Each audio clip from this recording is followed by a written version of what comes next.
चलिए, स्वागत है आप सभी का एक बार फिर से ज्ञान एजुकेटर में। और मैं गौतम सर आप सभी का स्वागत करता हूँ complete math A to Z batch में, जहाँ पर हम लोग एक तरफ तो हम लोग अर्थमेटिक के सारे क्लासेस देख ही रहे। और जैसा कि मैंने पहले भी बताया था कि हम लोग पैरेलली एक क्लास एडवांस का भी चलाएंगे, जिससे कि फ़ायदा ये होगा आप लोगों को कि आपका सिलेबस जल्दी से जल्दी ख़त्म होगा। तो एक तो आपका अर्थमेटिक चल रहा है, अर्थमेटिक में भी 2 चैप्टर चल रहा है, एक तो परसेंटेज चल रहा है, साइड से आपका सीआई और एसआई भी शुरू हो गया।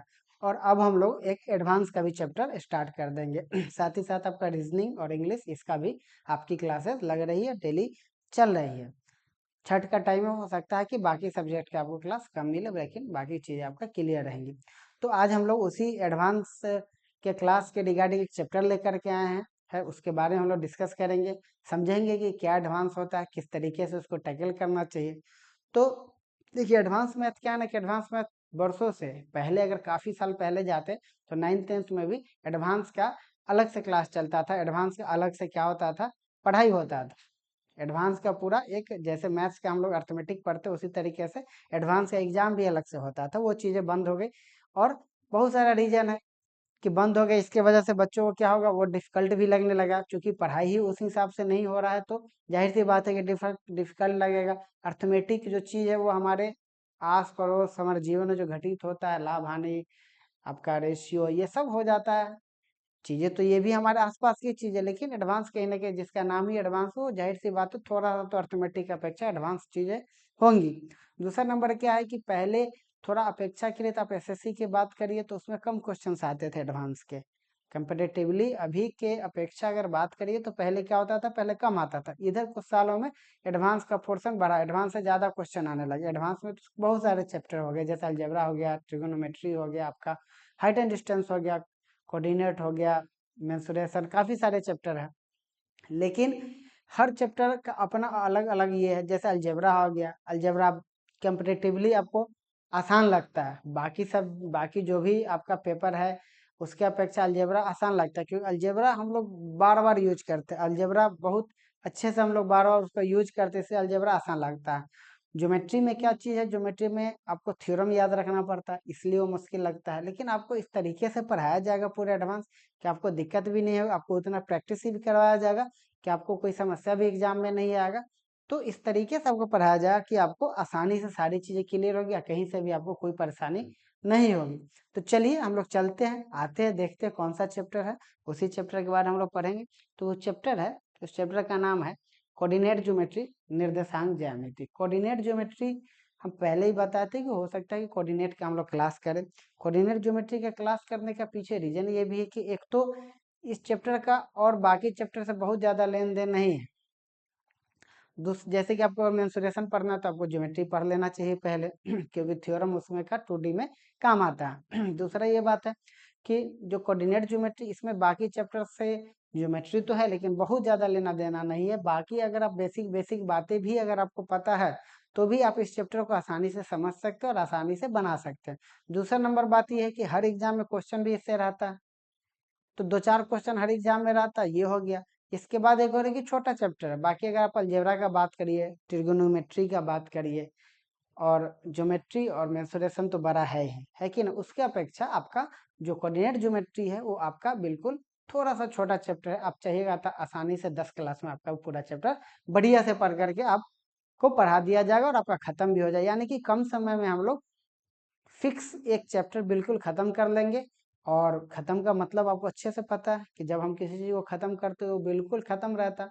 तो उसको ख़त्म कर लीजिएगा और फिर आसानी से आपका सारा चीज़ क्या हो जाएगा, सारी चीज़ें आप 2-4 क्वेश्चन आप सिक्योर कर लीजिएगा हर एग्जाम में, क्योंकि बहुत सारे एग्जाम भी अभी आने वाला। तो पहले तो कोऑर्डिनेट ज्योमेट्री हम लोग समझते हैं, कोऑर्डिनेट ज्योमेट्री क्या होता है, कैसे इसको बनाएंगे, कैसे सॉल्व करेंगे। एक और बात है, कोऑर्डिनेट ज्योमेट्री का बहुत ज़्यादा आपको वीडियो यूट्यूब पे मिलेगा भी नहीं, और जो भी मिलेगा आप उसमें देखिएगा, उसमें ये one of the best video होगा। हर चीज़ एकदम धीरे से बारीकी से आपको पढ़ाया जाएगा। यही से आपको पता चलेगा कि आपको एडवांस का क्लास कितना बेहतरीन आपका होने वाला है और कितना बेहतर होने वाला है। हर एक एक पॉइंट आपको क्लियर करके दिया जाएगा, हर क्वेश्चन करवाया जाएगा और सही से आपको पढ़ाया जाएगा। तो आप एक बार इसको जरूर आप क्या कीजिएगा, ये कीजिएगा, कंपेयर कीजिएगा, ठीक है। तो आइए हम लोग पहले समझते हैं कोऑर्डिनेट ज्योमेट्री। देख लिए हम लोग सारी चीज़ें हम लोग समझ गए। आगे आप देखिए, तो आगे अगर देखिएगा तो कोऑर्डिनेट ज्योमेट्री होता है क्या, कोऑर्डिनेट ज्योमेट्री का थोड़ा सा डेफिनेशन कही है, जो भी कह लीजिए, वो ये है कि each point in a plane is expressed by an ordered pair of algebraic real numbers like x, y, r, theta, etc. called coordinate of that point। मतलब कि जो भी एक प्लेन है कि ना, प्लेन का जो हर पॉइंट है वो एक्सप्रेस किया जाता है अलजेब्रिक ऑर्डर में, जिसका जैसे x हो गया, y हो गया, r थीटा हो गया, वही क्या होता है, उसी को हम लोग कोऑर्डिनेट बोलते हैं। नेक्स्ट क्या है कि the point x y is called Cartesian coordinate and r theta is called polar coordinate, यानी कि ध्रुवीय निर्देशांक। आगे फिर बोला कि the coordinate geometry is that branch of mathematics in which geometrical problems are form with the help of algebra. समझ गए आप लोग। कोऑर्डिनेट ज्योमेट्री क्या है, बस यही कह रहा है कि मैथमेटिक्स का एक भाग है जिसका कि जो भी ज्योमेट्रिकल प्रॉब्लम है उसको हम लोग अलजेब्रिक तरीके से सॉल्व करते हैं। फिर क्या बोला है कि the position of a point in a plane is determined with reference of sorry two intersecting straight lines called the coordinate axis. ये कह रहा है कि जो पॉइंट है, जो बिंदु है, उसका जो पोजीशन है कि ना, वो डिटरमाइन होता है किसके थ्रू, जो इंटरसेक्ट दो स्ट्रेट लाइन जो इंटरसेक्ट करता है उसके द्वारा, है कि ना, और उसको हम लोग बोलते हैं कोऑर्डिनेट एक्सिस। जो हमारा स्ट्रेट लाइन है उसको बोलते हैं कोऑर्डिनेट एक्सिस, यानी कि कोऑर्डिनेट अक्ष, है कि नहीं। फिर बोलता है and their point of intersection is called the origin. कहने का ये मतलब है कि जो दो स्ट्रेट लाइन जो जो मिलता है उसको बोलते हैं हम लोग कोऑर्डिनेट एक्सिस, और जिस बिंदु पे, जिस पॉइंट पे वो इंटरसेक्ट करता है, जिस पॉइंट पे वो क्रॉस करता है, उसको हम लोग बोलते हैं ओरिजिन, यानी कि मूल बिंदु। आगे क्या बोल रहा है कि हाँ, if this two axes of references cut each other at right angle they are called rectangular axes। अगर वो दोनों जो स्ट्रेट लाइन है, वो दोनों स्ट्रेट लाइन अगर राइट एंगल पे कटता है तो उसको हम बोलते हैं रेक्टेंगुलर एक्सेस, और अगर वो ऐसा नहीं करता है तो उसको बोलते हैं ऑब्लिक्यू एक्सेस। क्लियर बात है इतना। आइए हम लोग इसी बात को फिर समझते हैं। क्या कह रहा है कि दो बात है। पहला तो ये बात है कि कोऑर्डिनेट एक्सिस क्या होता है, तो दो स्ट्रेट लाइन, सीधी सी बात समझिए कि दो स्ट्रेट लाइन हो गया, एक ये हो गया, एक ये हो गया आपका स्ट्रेट लाइन, ठीक है।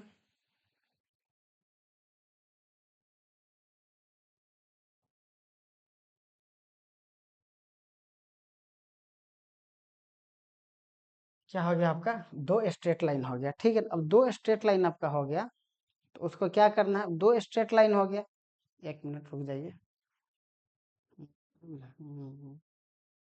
दो स्ट्रेट लाइन हो गया, जैसे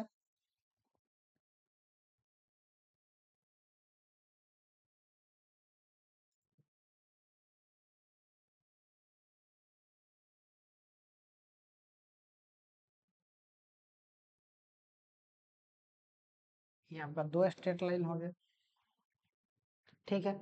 दो स्ट्रेट लाइन हो गया, यही दो दो हमारा स्ट्रेट लाइन है, इसको हम लोग बोलते हैं कोऑर्डिनेट, थोड़ा सा ये तिरछा हो गया, ठीक है ना। दो स्ट्रेट लाइन हो गया, इसको हम लोग बोलते हैं, क्या बोलते हैं हम लोग, इसी को बोलते हैं कोऑर्डिनेट एक्सेस। अच्छा, अब ये दोनों जो कोऑर्डिनेट जो यहाँ पर मिलता है, ये जो बिंदु है, ये जो आपका बिंदु है, इसको हम लोग बोलते हैं, इसको हम लोग क्या बोलते हैं, इसको हम लोग बोलते हैं ओरिजिन।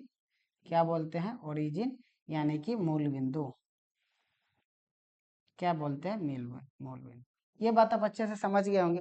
क्या आपको उसी समय क्या बता रहा था कि दो स्ट्रेट लाइन है, उसको बोलते हैं कोऑर्डिनेट एक्सेस, और जहां पर वो दोनों स्ट्रेट लाइन जहां पर मिलता है उसको बोलते हैं हम लोग ओरिजिन, यानी कि मूल बिंदु। अच्छा, एक्सिस का बात है तो इसको हम लोग बोलते हैं एक्स एक्सिस, अच्छे से आपको पता है कि इसको हम लोग क्या बोलते हैं, तो इसको हम लोग बोलते हैं एक्स एक्सिस। इसको क्या बोलते हैं हम लोग, इसको बोलते हैं एक्स एक्सिस, इसको बोलते हैं एक्स डैश, इसको बोलते हैं वाई, और इसको बोलते हैं वाई डैश, ठीक है ना। डैश का ये मतलब। अच्छा, उसके बाद क्या है कि इस पोर्शन में ये जो एक्स वाला पॉइंट, इस पे जितना भी हमारा पॉइंट आएगा, जितना भी चीज आएगा, वो सब क्या आएगा, वो सब पॉजिटिव में आएगा, वो सब क्या आएगा, पॉजिटिव में आएगा। उसी तरीके से वाई में जितना आएगा वो सब पॉजिटिव में आएगा, एक्स डैश में जितना आएगा वो नेगेटिव में आएगा, और वाई डैश में जितना आएगा वो सब क्या आएगा, वो सब हमारा निगेटिव में आएगा। यानी कि ये जो हमारा पॉइंट है, ये पॉइंट हमारा क्या हो गया, ये पॉइंट हमारा जीरो हो गया। अब एक और बात है कि आप इसमें कोई भी कोऑर्डिनेट रखते, कोई भी पॉइंट आप लिखते, मान लेते हैं हम यहाँ पर एक पॉइंट लिख दिए, हम मान लेते हैं कि यहाँ पर हम एक पॉइंट लिख दिए 3 4, ये हम एक पॉइंट दे दिए कि 1.3 और 4 है। इसका ये मतलब है कि हमेशा कभी भी जो पहले लिखाएगा वो हमारा लिखाएगा x, और बाद में जो लिखाएगा वो हमारा लिखाएगा y। बाद में क्या लिखाएगा? बाद में हमारा लिखा जाएगा y। तो पहले अगर कोई भी पॉइंट हम लिखते हैं, कोई भी पॉइंट हम लिखते हैं, तो जो पहला हम पॉइंट देंगे उसको हम लोग बोलते हैं x, और जो दूसरा पॉइंट हमारा रहेगा उसको हम लोग बोलते हैं y। हमेशा इसी में लिखाता है, ऐसा कभी नहीं होगा कि आपका पहले x लिखा, पहले y लिखा जाएगा और फिर आपका क्या हो जाएगा, पहले ये x लिखा जाएगा। ऐसा आपका कभी नहीं होगा, हमेशा क्या लिखाएगा? कभी भी कोई पॉइंट अगर आप देखते हैं तो आप ये बात समझिएगा कि पहले क्या लिखा जाएगा, पहले x लिखाएगा और बाद में क्या लिखाएगा, y। अच्छा, ये जो x है, इस x को बोलते हैं एब्सिसा, ठीक है ना, हिंदी में बोलते हैं भुज। इसको बोलते हैं ऑर्डिनेट, ऑर्डिनेट यानी कि हिंदी में बोलते हैं कोटि। हिंदी में क्या बोलते हैं? कोटि। हिंदी में क्या बोलते हैं? कोटि।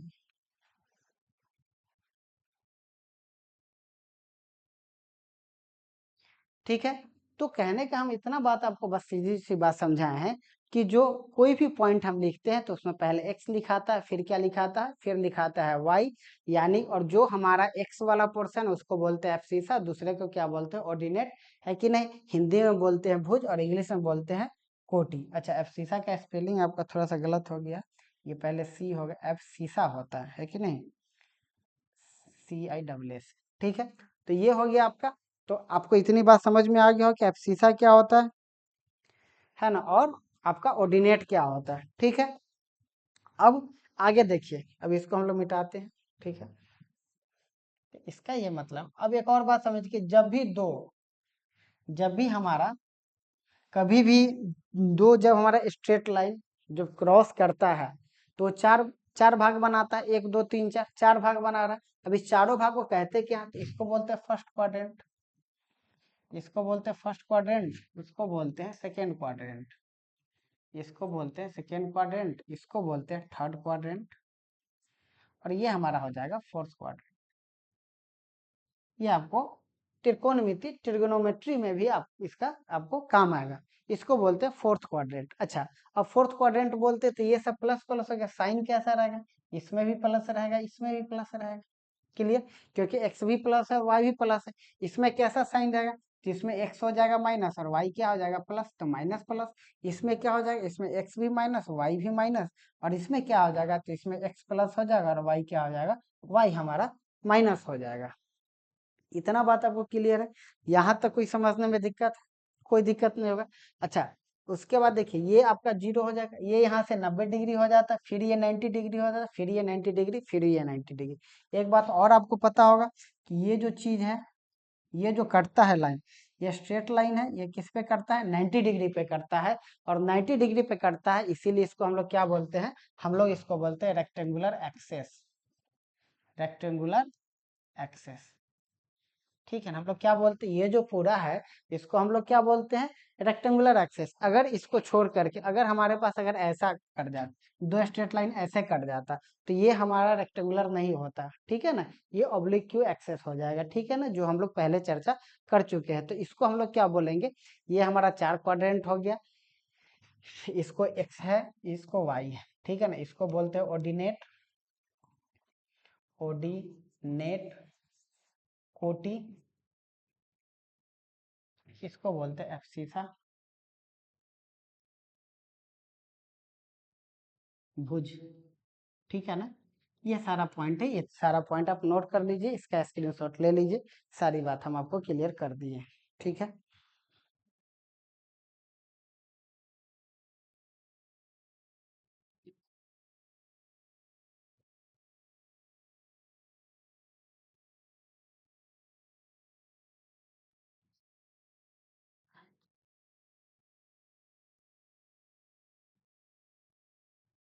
क्लियर?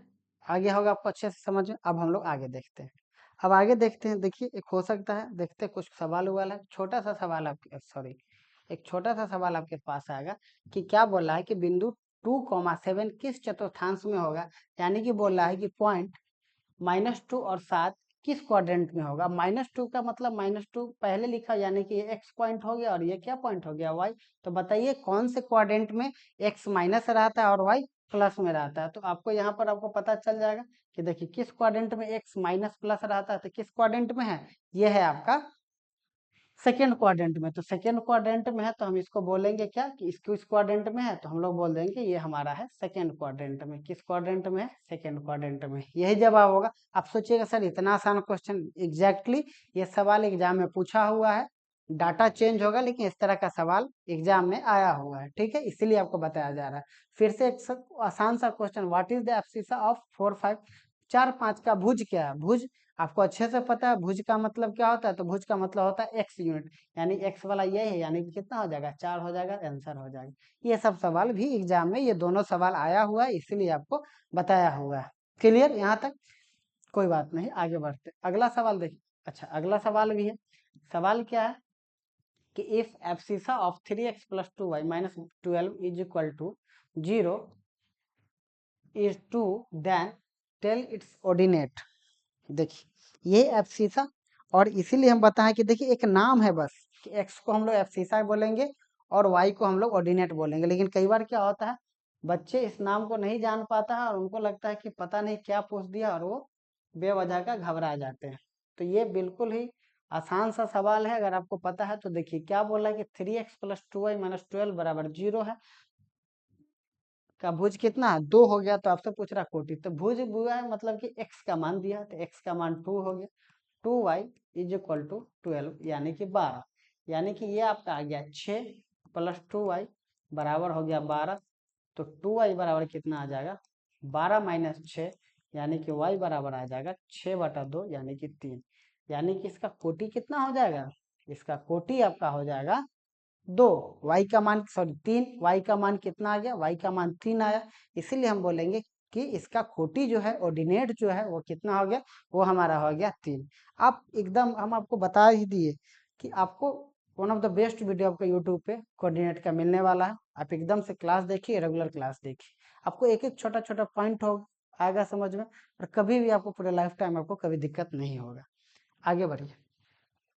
ध्रुवीय निर्देशांक, देखिए ध्रुवीय निर्देशांक जो आपको बताया रखा है, इससे पहले आप कुछ कुछ चीज समझिए कि ध्रुवीय निर्देशांक होता क्या है, कैसे इसको क्या किया जाता है। तो ध्रुवीय निर्देशांक देखिए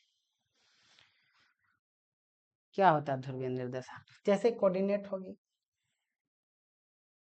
कोऑर्डिनेट हो गया, ठीक है। कोई पॉइंट हमको दे दिया है यहाँ पे एक्स वाई, एक पॉइंट हमको दे दिया है एक्स वाई, ठीक है ना। अब पॉइंट एक्स वाई दे दिया है, इसका मतलब आप समझ रहे हैं। जैसे हम आपको यहाँ पर एक पॉइंट एक्स वाई नहीं बोलते, हम बोलते हैं कि एक पॉइंट हमको यहाँ पर दे दिया है 3 5। इसका मतलब समझते हैं, इसका इतना मतलब है कि जो x है, x कितना है, 3 है, ये हमारा x है, आपको अच्छे से पता है ये x है, और ये क्या है, ये हमारा y है। तो x 3 है, इसका मतलब यहाँ पर हमारा पॉइंट चलता होगा 1 2 3 4, ऐसे ही होगा 1 2 3 4। फिर y का भी चलता होगा 1 2 3 4 5।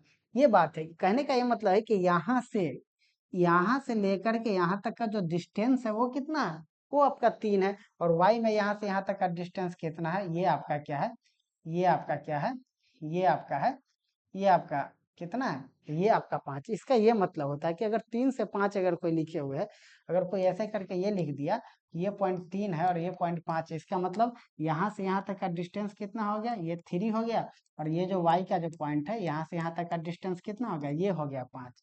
ये होता है मतलब, अगर कोई भी पॉइंट अगर लिखा हुआ है तो इसका ये मतलब होता है। तो उसी के संदर्भ में हम आपको क्या बता रहे थे, हम आपको ये बता रहे थे कि एक पॉइंट मान लेते ही दे दिया, एक ऐसे एक पॉइंट दे दिया, ऐसे हो गया। और यहाँ पर हमको एक पॉइंट दे दिया एक्स वाई, एक्स वाई दे दिया। तब यहाँ से अगर आप ये निकालिएगा, यहाँ से अगर आप लाइन खींचिए, ठीक है, तो ये हो गया। यहाँ से भी हम खींच देते हैं, ठीक है, ठीक है। अब ये चीज आ गया। अब एक बात आप हमको बताइए, अगर हमसे पूछ देता है, अगर हमसे पूछ दिया कि बताइए, या आप ऐसे कर सकते हैं, आप ऐसे इस बात को समझिए कि जैसे एक पॉइंट आपको दे दिया ये, और ये दे दिया, यहाँ पर एक्स वाई दे दिया। और आपसे ये पूछ देता है पोलर कोऑर्डिनेट, तो हम लोग देखेंगे, पहले इसको समझिए कि अगर हमसे यहाँ पर पूछ दिया कि बताइए ये जो पॉइंट है, ये जो पॉइंट एक्स वाई है, इसका ओरिजिन से कितना डिस्टेंस है। ओरिजिन करने का ये मतलब हो गया कि इसका मूल बिंदु से कितना दूरी है। तो मूल बिंदु हमारा ये हो गया, यहाँ तक का डिस्टेंस पूछ रहा था, यहाँ का यही हमारा डिस्टेंस हो जाएगा, ये डिस्टेंस हो गया। अब इस डिस्टेंस को कैसे निकालेंगे, तो इस डिस्टेंस को हम ऐसे निकालेंगे कि यहाँ से बटा में करेंगे, आ गया, ये ट्रायंगल हमारा बन गया। अब ट्रायंगल बन गया तो आपको अच्छे से पता है कि यहाँ से यहाँ ये कितना हो गया, ये हमारा एक्स हो गया, और यहाँ से यहाँ हमारा कितना हो गया, तो ये हमारा हो गया वाई, ये हमारा हो गया भाई।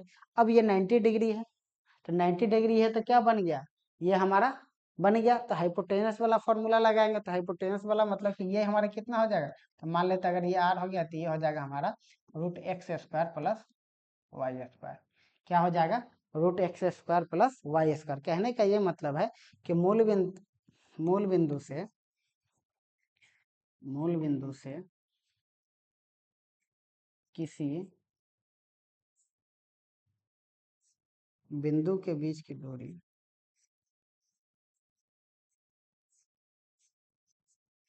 बीच की दूरी क्या हो जाएगा, तो हो जाएगा root under x square plus y square. ये फॉर्मूला हो गया, इसको आप लिख लीजिए फटाक से, तुरंत लिख लीजिए।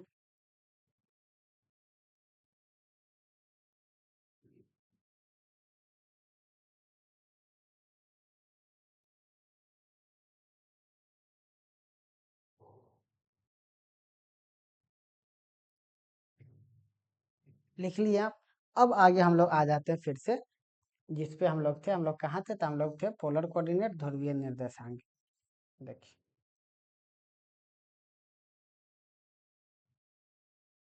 देखिए ध्रुवीय निर्देशांक पे हम लोग थे, इसको भी हम लोग मिटा देते हैं।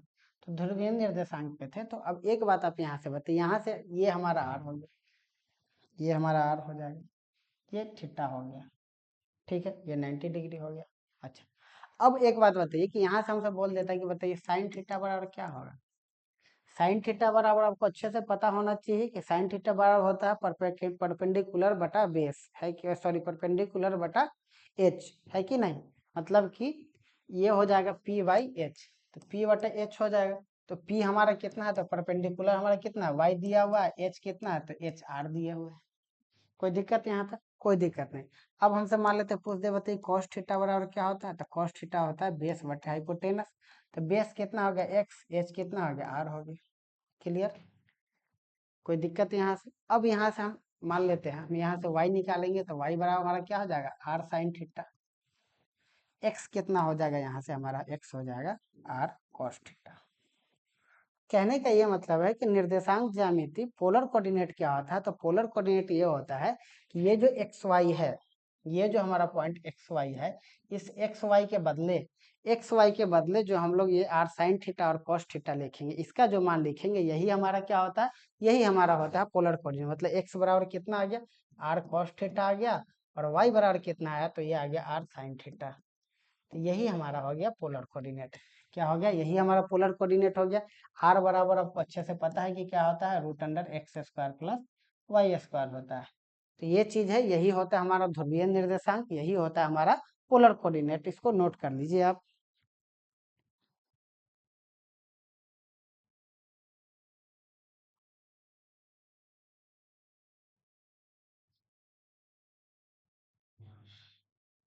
आया समझ में। आगे बढ़ते हैं, आइए हम लोग क्वेश्चन पे आते हैं। क्वेश्चन क्या था हमारे पास, क्वेश्चन था किसी बिंदु 1,1 का ध्रुवीय निर्देशांक ज्ञात करें, यानी कि पोलर कोऑर्डिनेट आपसे पूछ रहा है। पोलर कोऑर्डिनेट अगर आपसे पूछ रहा है तो आप देखिए क्या होगा। तो ये चीज होगा कि जैसे कि आप ये आपका कर दिया, ठीक है ना, पॉइंट दे दिया एक एक, एक एक दे दिया। यहाँ से ये ऐसे हो जाएगा, यहाँ से ये ऐसे हो जाएगा, ये भी एक हो गया और ये भी एक हो गया, ठीक है। अब थीटा बराबर आपसे पूछ देगा, तो थीटा बराबर बताइए, थीटा बराबर क्या होता है, तो पी बाई बेस होता है, परपेंडिकुलर बाई बेस होता है। तो पी बाई बेस होता है, ये आपका थीटा हो जाता है, ये 90 डिग्री हो गया। तो पी बाई बी मतलब कि 1/1 पी ए बी ए, तो थीटा बराबर कितना आ जाएगा, तो टेन थीटा हो जाएगा आपका 45। टेन 45 डिग्री का वैल्यू कितना होता है 1, 1/1 का मतलब हो जाएगा 1, यानी कि टेन थीटा बराबर 1 हो गया, यानी कि यहाँ से थीटा बराबर आपके पास क्या आ गया, तो थीटा बराबर आ गया 45 डिग्री। ठीक है, अब थीटा बराबर जब आपके पास 45 डिग्री आ गया तो आप यहाँ से आर निकालिए। तो अब आपको पोलर कोऑर्डिनेट पूछ रहा है, तो पोलर कोऑर्डिनेट क्या होता है, पोलर कोऑर्डिनेट आप अभी देखिए क्या बता है, आर कॉस थीटा और आर साइन थीटा। तो आर कॉस थीटा का बात हो रहा है, तो आर कॉस थीटा देखिए यहाँ पर क्या होगा, डर गया भाई, आर कॉस थीटा आपका हो जाएगा r cos theta comma r sin theta. तो देखिए थीटा का मान आर कितना हो जाएगा, आर यहाँ से निकालिएगा तो ये आ जाएगा √1 + 1 यानी कि √2। आर कितना हो गया, आर हो गया √2 और √2 यहाँ पर हो गया, फिर यहाँ पर कॉस 45 डिग्री और फिर ये आ जाएगा आपका √2 साइन 45 डिग्री। तो यही हो गया, ये क्या हो गया, यही आपका हो गया पोलर कोऑर्डिनेट, यही हो गया आपका निर्देशांक ज्यामिति। यहाँ से आप फिर से मान आपको नहीं निकालना है कि नहीं, थीटा का मान रख देना, यही आपका क्या हो जाएगा, यही आपका आंसर हो जाएगा। तो आई होप कि आपको अच्छे से पोलर कोऑर्डिनेट समझ में आ गया होगा, कहीं से भी आपको कोई परेशानी नहीं होगा। क्लियर, कोई दिक्कत, कोई दिक्कत नहीं है। आप अच्छे से हम आपको बता तो दिए कि आपको एक भी ऐसा सवाल नहीं होगा, ठीक है, जिसमें आपको फंसिएगा। कोई भी पूरा चैप्टर आप पढ़ लीजिएगा, सारी चीज़ आपका क्या हो जाएगा, क्लियर हो जाएगा। आगे देखते हैं अगर कुछ क्वेश्चन और होगा। देखिए इस सवाल को कि किसी बिंदु √3, 1 का ध्रुवीय निर्देशांक बता। फिर से वही बात, हम आपको इसलिए ग्राफ पे बता रहे हैं ताकि आप चीज़ों को समझिए। क्या बोल रहा है, √3, 1 ये हो गया, ये हो गया। क्लियर, √3 मतलब कि ये हमारा √3 हो गया x और ये हमारा y हो गया 1। ठीक है, तो एक बात बताइए थीटा क्या हो जाएगा, फिर से टेन थीटा बराबर क्या हो जाएगा p/b, मतलब कि 1/√3।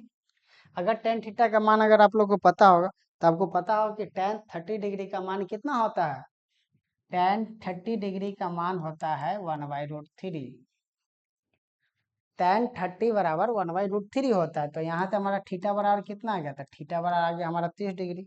थीटा बराबर कितना आ गया, थीटा हमारा आ गया 30 डिग्री। अब यहाँ से अगर आप आर निकालिएगा, आर क्या हो जाएगा, आर हो जाएगा √3 का स्क्वायर +1 का स्क्वायर, यानी कि 4, 4 का कितना हो जाएगा 2, यानी कि ये हो गया हमारा। अब हमसे क्या पूछ रहा है, हमसे पूछ रहा है पोलर कोऑर्डिनेट। पोलर कोऑर्डिनेट क्या होता है, आर कॉस थीटा और comma r sin theta, r sin theta.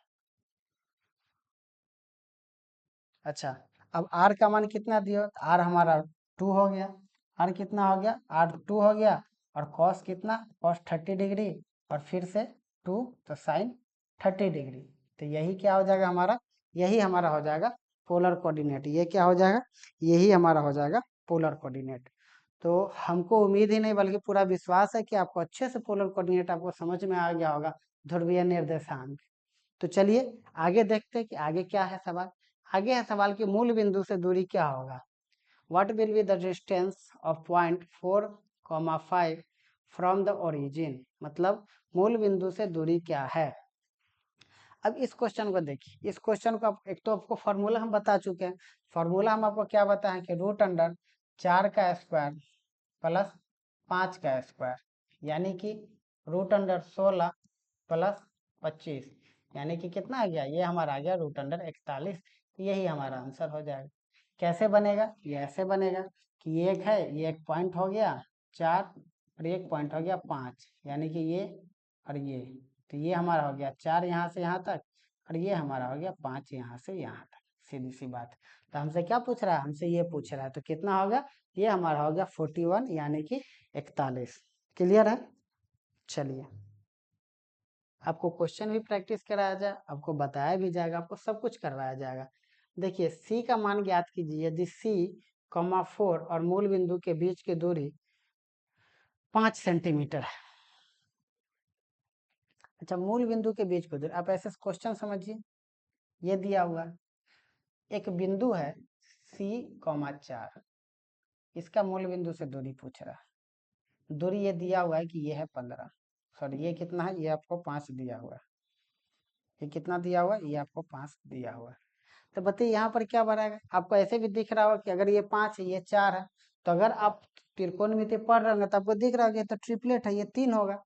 लेकिन फिर भी हम बताते हैं कि ये मूल बिंदु है, यानी यहाँ से यहाँ तक, मतलब कि सी का स्क्वायर क्या हो जाएगा आपके पास हो जाएगा सी का स्क्वायर प्लस 4 का स्क्वायर। अब बराबर कितना हो गया 5, बराबर क्या हो गया 5 हो गया।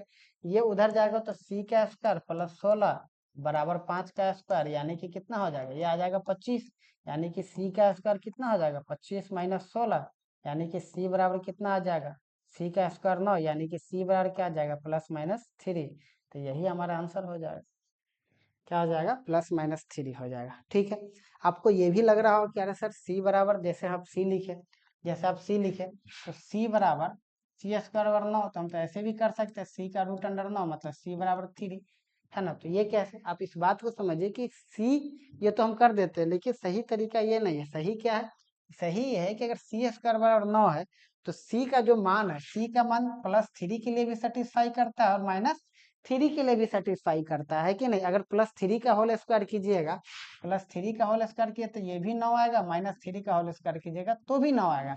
यानी कि सी का जो वैल्यू है वो किसके लिए सेटिस्फाई करता है, +3 के लिए भी और -3 के लिए भी। जबकि जो सी वर्गमूल होता है, जो स्क्वायर रूट होता है, अगर हम बोल दें कि 9 का वर्गमूल क्या होता है, तो वो माइनस वाला नहीं होगा, है कि नहीं, वो माइनस वाला नहीं होगा। वर्गमूल जो हमेशा होगा वो किस में होता है, वो हमेशा वर्गमूल किस में होता है, वर्गमूल जो हमारा स्क्वायर रूट होता है वो हमेशा पॉजिटिव में होता है। तो इस बात को आप समझिए कि ये चीज लिखना बिल्कुल गलत हो जाएगा, इसीलिए हम क्या लिखे यहाँ पर प्लस माइनस लिखे हैं। आई होप कि आपको समझ में आ रहा होगा। आपको आ रहा है समझ, अच्छे से आप पढ़िए, अच्छे से आपको सारी चीजें क्लियर होंगी। आगे बढ़ते हैं। दो बिंदुओं 8 और 7 के बीच की दूरी पूछ रहा है। तो दो बिंदु पूछ रहा है, हम लोग उससे पहले एक कॉन्सेप्ट पहले डिस्कस करेंगे, उसके बाद हम लोग देखेंगे। हमसे पूछ रहा है कि दो बिंदु के बीच का दूरी बताइए। जैसे कोऑर्डिनेट हम देते हैं आपको, ये हो गया, ये हो गया, ठीक है। दो को पॉइंट बनाएगा, एक पॉइंट आपको यहाँ दे दिया सपोज, एक पॉइंट मान लेते हैं यहाँ दे दिया, ये दे दिया, ये मान लेते हैं दे दिया x2 y2, ठीक है। और ये आपको दे दिया मान लेते हैं x1 y1, ये दो पॉइंट। एक पॉइंट आपको दे दिया x1 y1 और दूसरा पॉइंट आपको दे दिया x2 y2। अब आपसे पूछ रहा है कि यहाँ से लेकर के यहाँ तक का बताइए, ये जो पॉइंट है इस पॉइंट का डिस्टेंस कितना कितना दूरी है। तो यहाँ से यहाँ का दूरी हमसे पूछ रहा है, यही पूछ रहा है। तो दूरी पूछ रहा है तो हम पहले दूरी नापते हैं। तो दूरी नापिएगा तो यहाँ से ये ऐसे गिर जाएगा, अच्छा ये फिर यहाँ से ऐसे गिर जाएगा, क्लियर। अच्छा यहाँ से ऐसे गिर जाएगा और हम यहाँ से यहाँ ऐसे कर देते हैं अपना मन से। यहाँ तो कोई दिक्कत नहीं। अब हम आपसे पूछे कि एक बात बताइए कि ये जो पोर्शन है कि नहीं, यहाँ से इसको हम इधर लिख देते हैं, ठीक है। ये आपका हो गया x2 और ये हो गया y2, ठीक है। हम बोले कि यहाँ से पूरा यहाँ तक ये पूरा कितना दूरी होगा। ये जो पूरा है y2 का क्या मतलब हो गया, y2 का ये मतलब हो गया कि यहाँ से यहाँ तक का पूरा कितना हो गया, ये पूरा y2 है। तो यानी कि ये पूरा डिस्टेंस कितना हो जाता है, पूरा डिस्टेंस y2 हो जाएगा। इसी तरीके से हम पूछे कि यहाँ से लेकर के यहाँ तक कितना दूरी होगा, तो आप बोलिएगा x2 हो जाएगा, क्लियर। ये क्या हो जाएगा, ये हमारा हो जाएगा x2 हो जाएगा, ठीक है। ये क्या हो जाएगा x2 हो जाएगा, ये क्या हो जाएगा x2 हो जाएगा, ठीक है। अच्छा यहाँ पर अगर हम आपको बोले कि ये क्या होगा, तो ये आपका हो जाएगा x1 हो जाएगा और ये आपका हो जाएगा x1। फिर उसी तरीके से अगर हम इसका लेंथ पूछे, इसका अगर हम डिस्टेंस पूछे, ये यहाँ से यहाँ तक का, तो यहाँ से यहाँ तक का अगर हम डिस्टेंस पूछे तो ये हमारा डिस्टेंस क्या हो जाएगा, तो ये तो हमारा x1 है, सॉरी y1 है, तो ये हमारा क्या हो जाएगा, ये हमारा y1 हो जाएगा। अब ये पूरा जो है यहाँ से यहाँ तक कितना हो गया, ये पूरा यहाँ से यहाँ तक हो गया y2 और ये हमारा यहाँ से यहाँ तक हो गया y1। तो यहाँ से यहाँ कितना होगा, ये जो हमारा है यहाँ से यहाँ तक कितना हो जाएगा, तो ये हमारा हो जाएगा y2 माइनस y1, क्लियर, कोई दिक्कत। अच्छा उसी तरीके से यहाँ से पूरा इस पोर्शन से जीरो से लेकर के यहाँ तक कितना हो गया, ये हो गया x2 और यहाँ से यहाँ हो गया x1, तो ये कितना हो जाएगा, तो ये हमारा हो सॉरी ये हमारा हो जाएगा,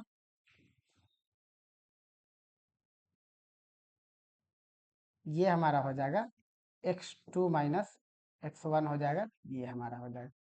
तो अब अगर ये x1 x2 हो गया तो ये भी कितना हो जाएगा हमारा x2 माइनस x1। अब हमसे इससे इसका डिस्टेंस पूछ रहा है, तो यहाँ से अगर डिस्टेंस पूछ रहा है तो हम पाइथागोरस लगाएंगे। तो पाइथागोरस लगाएंगे तो फिर वही बात आ जाएगा, क्या आ जाएगा हमारे पास आ जाएगा root under x2 minus x1 का whole square plus y2 minus y1 का होल स्क्वायर। आप इसको नोट कर लीजिए, ठीक है। फिर हम विशेष हम आपको समझाते हैं, बताते हैं, ठीक है। नहीं मानेगा डॉन की, हो जाता, लाइए ना मोबाइल, लाइए ना, कर देते हैं, तुरंत फ्री हो जाता है। अच्छा बताते आया बात समझ। अच्छा एक बात और यहाँ पर देखिए, आप x1 रखिए, है ना। फॉर्मूला क्या हम लिखे आपको, फॉर्मूला आपका ये हो गया x2 माइनस x1 का whole square plus y2 minus y1 का होल स्क्वायर, ठीक है। अब यहाँ पर कई बार क्या होता है, बच्चा को याद रखना में दिक्कत होता है, x1 है x2, आप या तो x पहले रखिए या इसको बाद में रखिए, इसको पहले रखिए या इसको बाद में रखिए, कोई भी दिक्कत नहीं होगा। क्योंकि अगर स्क्वायर है, अगर यहाँ पर स्क्वायर है तो स्क्वायर कभी नेगेटिव हो नहीं सकता। तब किसी में से किसी को भी घटा लीजिए, बड़ा वाले में से छोटा वाले को घटा लीजिए या छोटा वाले में से बड़ा वाले को घटा लीजिए, आना तो उसको पॉजिटिव ही है। तो जब पॉजिटिव ही आना है तो फिर आप किसी को भी इस फॉर्मूला को याद रखने में कोई दिक्कत नहीं है। इतना बात ध्यान में रखिए कि एक्स वाले को एक्स वाले में से घटाइए और वाई वाले को वाई वाले में से घटाइए, तब जा करके आपको कभी भी गलत नहीं होगा। जैसे क्वेश्चन में देखिए, जैसे ये क्वेश्चन है कि दो बिंदु find the distance between 2 point, कौन सा पॉइंट हमको दिया हुआ, पॉइंट हमको दिया हुआ है 8 7 और 4 4, ठीक है। अब हमको पता है, हमको फॉर्मूला नहीं याद है, हमको फॉर्मूला नहीं याद, इतना जो पता है कि x में से x को घटाना, y में से y में घटाना। 8 में से 4 को घटा दीजिए, कितना आ जाएगा 4, इसका स्क्वायर कर दीजिए। फिर 7 में से 4 को घटा दीजिए, कितना आ जाएगा 3, इसका स्क्वायर कर दीजिए। सबका क्या करना है, वर्गमूल कर देना है। मतलब कि 16 प्लस 9 25, 25 का कितना आ जाएगा 5, यानी कि इसका कितना हो जाएगा डिस्टेंस, इसका डिस्टेंस हो जाएगा 5, यानी कि 8 7 4 4 के बीच का दूरी कितना हो जाएगा आपका 5। अगर आप माइनस से भी कीजिएगा तो इसमें से -4 आएगा, -4 का स्क्वायर कीजिएगा 16 आएगा, -3 का स्क्वायर कीजिएगा 9 आएगा। फाइनली आंसर क्या आएगा, आंसर सेम ही आएगा। चलिए एक और सवाल एक बार दो कर लेते हैं, बस हो गया। ये सवाल करा के ऑफ कर देंगे, टॉपिक खत्म। देखिए वही सवाल है कि दो बिंदु -3 है और कॉमा -5 है, दूसरा क्या है 3 है -7। अब किसी को भी किसी में से घटाइए, बस आपको करना क्या है, एक्स वाले को एक्स वाले में से घटाना। मान लेते हैं आप इसको इसमें से घटाते हैं, ठीक है। इस बार इधर से करते हैं, तो -3 और फिर -3, इसका होल स्क्वायर करना है हमको, ठीक है। और प्लस में क्या करना है हमको, -7 और -5, इसका होल स्क्वायर हमको करना है, इसी का वर्गमूल है, बस हो गया बात। अब एक बात बताइए, ये 3 है -3, तो 3 3 क्या हो जाएगा +3 हो जाएगा, तो 3 + 3 कितना हो जाएगा 6, इसका स्क्वायर, और -7 और +5 इसका स्क्वायर। क्लियर। ये आपके पास कितना आ जाएगा, ये आपके पास आ जाएगा 6, 6 का स्क्वायर 36, और प्लस -7 में से 5 घटाइएगा कितना आ जाएगा 2, तो -2 का स्क्वायर, यानी कि ये आपका आ जाएगा 36 + 4, कितना आ जाएगा 40। 40 का मतलब हो गया 8 × 5, यानी कि 40 का मतलब हो गया 4 × 10, तो √40 आ गया, इतना ही छोड़ देते हैं। ऑप्शन में जैसा दिया हो रहा है वैसा कर लीजिएगा इसके बाद। क्लियर। तो आई होप कि आपको ये डिस्टेंस फार्मूला आपको समझ में आया होगा, इसको डिस्टेंस फार्मूला बोलते हैं, और सारी चीज़ आपका क्लियर होगी।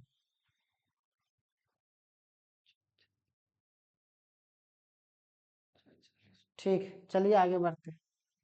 ये सवाल देख लीजिए, सारा प्रीवियस ईयर सवाल है, एग्जाम में आया हुआ सवाल है, टेंशन नहीं लेना है। चलिए, ये जो हम लोग मूल बिंदु वाला जो किए थे क्वेश्चन, उसी तरीके का है, ओरिजिन वाला। इसमें देखिए ये भी सेम ही तरीके से होगा, जैसे के में से 4 घटा दीजिए, के -4 इसका होल स्क्वायर कर दिए, और प्लस -4 और -8 इसका होल स्क्वायर, ठीक है। रूट कर देते हैं, बराबर कितना हो जाएगा 13, ठीक है। अब k-4 का होल स्क्वायर प्लस -4 -8 कितना हो जाएगा, -12, और -12 का होल स्क्वायर हो जाएगा 144। इसको इधर ले जाते हैं तो ये हो जाएगा 13 का स्क्वायर 169। अच्छा, कई बार क्या होता है बच्चा इसका स्क्वायर करने लगता है, इसका स्क्वायर नहीं कीजिए, इसका स्क्वायर करिए कैलकुलेशन में फंस जाइएगा, है कि नहीं। क्या आ जाएगा, k-4 का whole square is equal to 169, ये वाला 144, ये प्लस हो जाएगा, इधर जाएगा माइनस में हो जाएगा, क्या आ जाएगा k-4 बराबर आ गया 25, स्क्वायर इधर की रूट आ गया, तो फाइनली आपके पास आ गया k-4 बराबर 5, k बराबर कितना आ जाएगा 5 + 4 बराबर 9, यानी कि हमारा आंसर कितना हो जाएगा 9 हो जाएगा। आप k के जगह पर 9 रख करके देख लीजिएगा, आपको 13 आ जाएगा। k के जगह पर अगर आप 9 रखिएगा, 9 में से 4 जाएगा, कितना आ जाएगा 5, 5 का स्क्वायर 25, और ये कितना हो जाएगा आपका 12, तो 144 और 25 कितना हो जाएगा 169, और 169 का वर्गमूल कितना हो जाएगा 13, तो यही आपका आंसर हो जाएगा।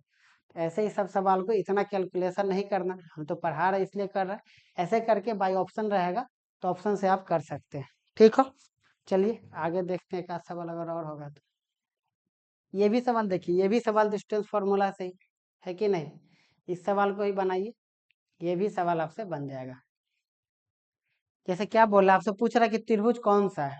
त्रिभुज 3 तरह का होता है, बेस्ड अपॉन साइड अगर बात करिएगा तो त्रिभुज को कितना होता है, 3 भाग होता है, एक तो समबाहु, इक्विलेटरल, आइसोसेलेस और स्केलन, है कि नहीं। समबाहु, समद्विबाहु और विषमबाहु त्रिभुज होता है।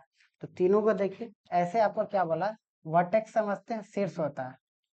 वर्टेक्स क्या होता है, ये शीर्ष हो जाता है, यानी कि ये 4 3 आ गया, फिर ये आपका आ गया 7, -1, ये आपका वर्टेक्स दिया हुआ है 9, 3 वर्टेक्स है। आपसे पूछ रहा है कि बताइए समबाहु त्रिभुज होगा, विषमबाहु त्रिभुज होगा, या फिर समबाहु, विषमबाहु या समद्विबाहु त्रिभुज होगा। अब हमको इसको जानने के लिए हमको क्या करना होगा, हमको ये जानना होगा कि इसका साइड क्या है, इसका साइड क्या है, और इसका साइड क्या है। तो साइड तो हम लेंथ निकालने का सिखा चुके हैं, इसका लेंथ निकाल लेंगे, इसका लेंथ निकाल लेंगे, और इसका लेंथ निकाल लेंगे, तीनों का लेंथ निकाल लेंगे। अगर तीनों भुजा सेम है तो समबाहु होगा, अगर 2 है तो समद्विबाहु, अगर 3 है तो विषमबाहु हो जाएगा।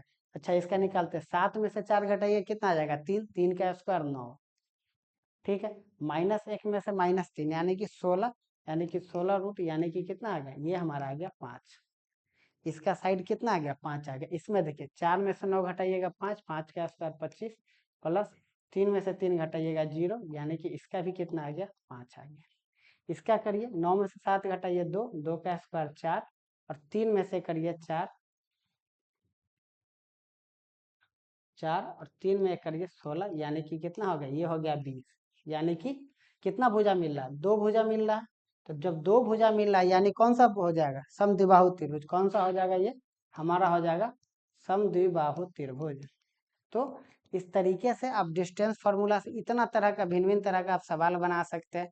सारा सवाल आपसे बनेगा भी, और कहीं से भी कोई परेशानी नहीं होगा। तो समझ में आ रहा होगा आप। चलिए इतना ही रहने देते हैं, ठीक है ना। और बेसिक बेसिक बात हम लोग समझे, सारी चीज़ हम लोग समझे, डिस्टेंस फार्मूला भी देखे, पोलर कोऑर्डिनेट भी देखे, और आपको बहुत बेहतर ढंग से आपको चीज़ें समझ में आएंगी। और आप एक एक वीडियो लगातार देखते रहिएगा, छोड़िएगा नहीं। इस बात का हम आपको चैलेंज कर रहे हैं कि आपको यूट्यूब पे इस क्लास के इतना वीडियो, इतना बेहतरीन वीडियो आपको नहीं मिलने वाला, ठीक है। फिर चलते हैं, मिलते हैं अगले क्लास में नया टॉपिक के साथ। तब तक thank you so much, bye.